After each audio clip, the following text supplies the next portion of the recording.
தலைவன் தலைவன் புரட்சி தலைவன் வாழும்போது மக்களுக்கு வாழ்வளித்த தலைவனாம், குறைவில்லாமல் குழந்தைக்கெல்லாம் உணவளித்த தலைவனாம், கருணை கொண்ட கடவுளாய் காத்து நின்ற முதல்வராய் மனதில் வாழும் தெய்வம் புரட்சி தலைவன் தலைவன் தலைவன் தலைவன் தலைவன் புரட்சி தலைவன் வாழும்போது மக்களுக்கு வாழ்வளித்த தலைவனா, உணவில்லாமல் குழந்தைக்கெல்லாம் உணவளித்த தலைவனா, கருணை கொண்ட கடவுளாய் காத்து நின்ற முதல்வராய் மனதில் வாழும் புரட்சி தலைவன் தலைவன் தலைவன் தலைவன்.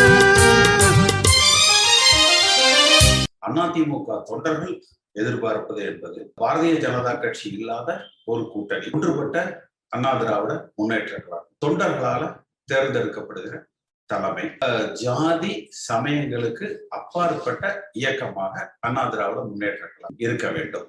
இதைத்தான் நான் திரும்ப திரும்ப வலியுறுத்தி கொண்டிருக்கிறேன். இதுல பார்த்தீங்கன்னா அந்த பாரதிய ஜனதா கட்சி இல்லாத கூட்டணி வேணும் அப்படிங்கிறது ஏதோ இன்றைக்கு நான் அதை சொல்லலை. 2018ஆம் ஆண்டு ஒரு தொலைக்காட்சியில ஒரு விவாத நிகழ்ச்சியில பேசுகிற பொழுது தமிழ்நாட்டினுடைய நலன்களை பாதுகாப்பதற்காக தேவைப்பட்டால் நாடாளுமன்றத்தில் அண்ணா திராவிட முன்னேற்ற கழகம் பாரதிய ஜனதா கட்சியை எதிர்த்து வாக்களிக்கும் என்கிற ஒரு கருத்தை நான் சொன்னேன்.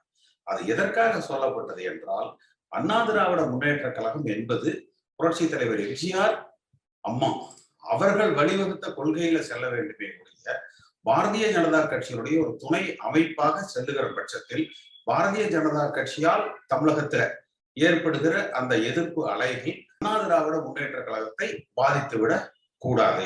அதிமுக என்பது எம்ஜிஆர் அவர்களால் உருவாக்கப்பட்டது, அம்மா அவர்களால வளர்த்து எடுக்கப்பட்டது. இந்த இயக்கம் அவர்கள் வழியில, அந்த திராவிட வழியில தமிழகத்து நலன்களை பாதுகாக்க வேண்டும் என்கிற அடிப்படையில தான் அந்த கருத்தை நான் சொன்னேன்.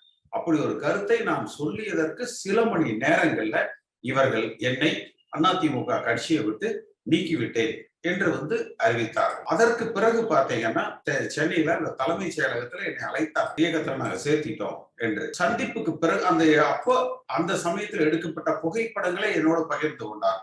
ஆனால் அடுத்த நாள் திரு எடப்பாடி பழனிசாமி அவர்கள் பத்திரிகையாளர்கள் இடத்துல சேர்த்து விட்டோம் என்று நாங்கள் அறிவித்தோமா என்று சொல்கிறார். இது என்ன கேலி கூத்துன்னு சொல்லி எனக்கு தெரியல. அதற்கு பிறகு பார்த்தீங்கன்னா அதாவது கொடிப்பிடிக்கிற தொண்டன் முடிவெடுப்பான். அடிப்படை தொண்டர்களுக்கு புரட்சி தலைவர் எம்ஜிஆர் அவர்களும் அம்மா அவர்களும் என்ன உரிமையை கொடுத்திருக்கிறார்களோ அந்த உரிமைகளை நாம் பறிக்க கூடாதுன்னு சொன்னார்.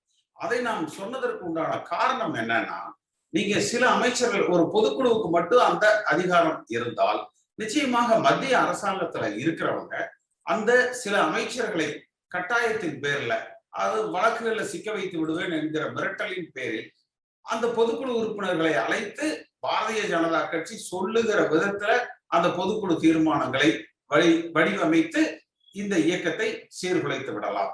இது நடந்துவிடக் கூடாது என்பதாலதான் புரட்சி தலைவர் எம்ஜிஆர் அவர்கள் இந்த இயக்கத்தை பாதுகாக்கிற பொறுப்புல அடிப்படை தொண்டர்கள் இடத்துல கொடுத்திருந்தார்.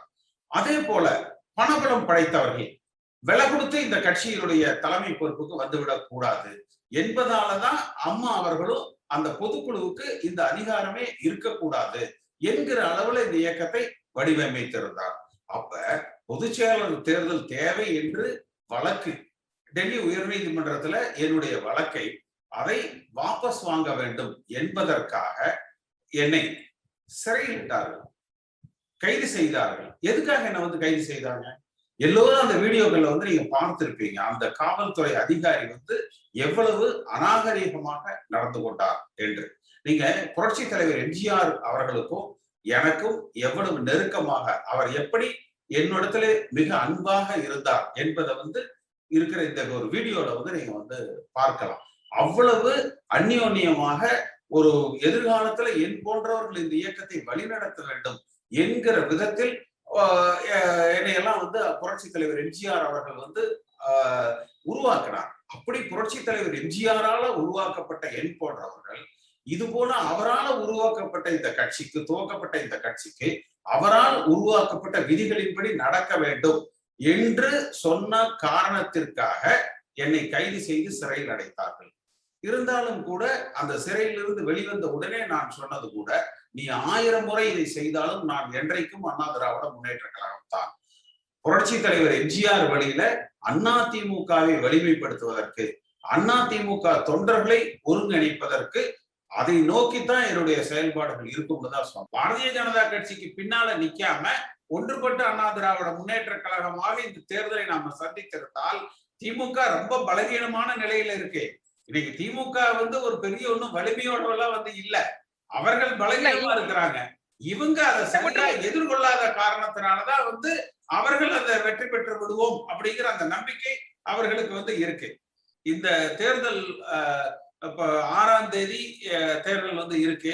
இந்த தேர்தலுக்கு பிறகு போலிங் முடிஞ்சதுன்னா நம்மளுக்கு எப்படி கள நிலவரங்கள்ங்கிறது இன்னும் கொஞ்சம் தெளிவா நமக்கு அது தெரியும். அதற்கு பிறகு அந்த மே 2ஆம் தேதி அந்த தேர்தல் முடிவுகள் வரட்டும். அந்த முடிவுகளுக்கு பிறகு தொண்டர்கள் என்ன நினைக்கிறாங்க, இந்த கட்சியை நம்ம ஏதோ நம்ம ஒரு அணியாக பிரிஞ்சு செயல்படுவோம் அப்படிங்கிறது அல்ல நம்முடைய நோக்கம். இந்த இயக்கத்தை ஒன்றுபடுத்துவதற்கு நம்ம முயற்சிப்போம், வலிமைப்படுத்துவதற்கு நம்ம முயற்சிப்போம்.